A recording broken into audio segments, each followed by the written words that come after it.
Hello guys, Shri Swami Samarth. तर आजच्या व्हिडिओमध्ये आपण बघणार आहोत ॲक्नेची जी स्किन आहे त्याची केअर कशा पद्धतीने करायची किंवा कोणते प्रॉडक्ट्स यूज करायचे ते मी तुम्हाला एक्सप्लेन करणार आहे.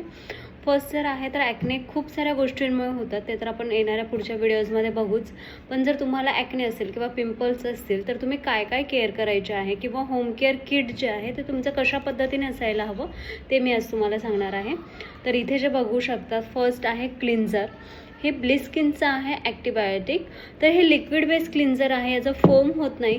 तो हलक्या हाताने आपल्या हलक्या थोडंसं घ्यायचं आहे आणि त्याच्यामध्ये थोडंसं वॉटर मिक्स करायचं आहे आणि नंतर वरच्या दिशेला थोडंसं असं अप्लाय करायचं आहे. एंटायर फेसवर, पूर्ण फेसवर अप्लाय करायचं आहे आणि नंतर 2 मिनटं ठेवून ते थंड पाण्याने धुवून टाकायचं आहे. त्याच्यानंतर तुमच्या स्किनसाठी ऑप्शनल आहे की तुम्ही आयसिंग करू शकता. त्याच्यानंतर जे आहे, जर आयसिंग नसेल करायचं किंवा थंड पाण्याने 2-3 वेळा धुवून घ्या जर तुम्हाला आयसिंग नसेल करायचं तर. त्याच्यानंतर तुम्ही जे आहे ॲक्नेचं सिरम यूज करू शकता. ओपन पोर्स आणि ऑइली स्किनसाठी देखील हे सिरम खूपच छान रिझल्ट देतं. माझ्या स्किनवर पण खूप छान रिझल्ट आलेला आहे, आपल्या खूप साऱ्या क्लायंट्सला देखील छान रिझल्ट आलेला आहे. त्याच्यानंतर जे आहे ते हे तुम्ही डे नाईट यूज करू शकता, क्लिन्झर देखील आणि सिरम देखील आणि क्रीम देखील. फक्त जे सनस्क्रीन आहे ते तुम्हाला दिवसा यूज करायचं आहे, रात्री यूज करायचं नाही आहे. ह्याचा ब्रँड किंवा ह्याचं जे आहे कुठे भेटेल ते सगळं मी तुम्हाला डिस्क्रिप्शनमध्ये देणारच आहे.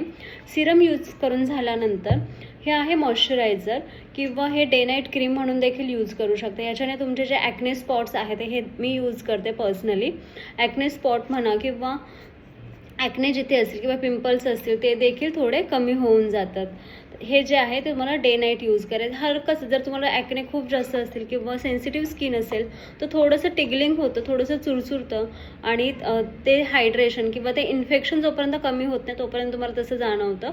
पण याच्यामध्ये मिंट देखील आहे, तो कूलिंग इफेक्ट लगेचच जाणवतो आणि खूपच छान रिझल्ट आहे. हे आहे. त्याच्यानंतर हे तुम्ही क्लिन्झर, त्याच्यानंतर सिरम अँड क्रीम हे डे नाईट यूज करू शकता किंवा दिवसातनं 2 ते 3 वेळा देखील यूज करू शकता. तुमचं जे सनस्क्रीन आहे ते फक्त तुम्हाला दिवसा यूज करायचं आहे. खूप जणांचा प्रश्न असतो की ताई आम्ही घरी आहोत तर मग सनस्क्रीन यूज करणं कंपल्सरी आहे का? तर हो, आपण ज्या लाईट्स आहेत त्याच्यामध्ये UVA आणि B रेज असतात आणि ते आपल्या स्किनसाठी हार्मफुल असतात. जसं आपलं सन एक्सपोजर जास्त झालं तर डॅमेज होते, तसंच जर जास्त लाईट्समध्ये जरी असू तरीही आपली स्किन डॅमेज होते. म्हणून आपल्या स्किनवर एक लेअर हवा असतो जो आहे SPF 30 किंवा 50, जे पण तुमच्या स्किन अकॉर्डिंग असेल. हे जे SPF आहे ते ऑल स्किन टाईप्सला सूट होतं. मी तुम्हाला ह्याचे सगळे डिटेल्स आहेत ते डिस्क्रिप्शनमध्ये देते आहेस. नक्कीच ट्राय करून बघा, खूपच छान रिझल्ट आहे. थँक्यू.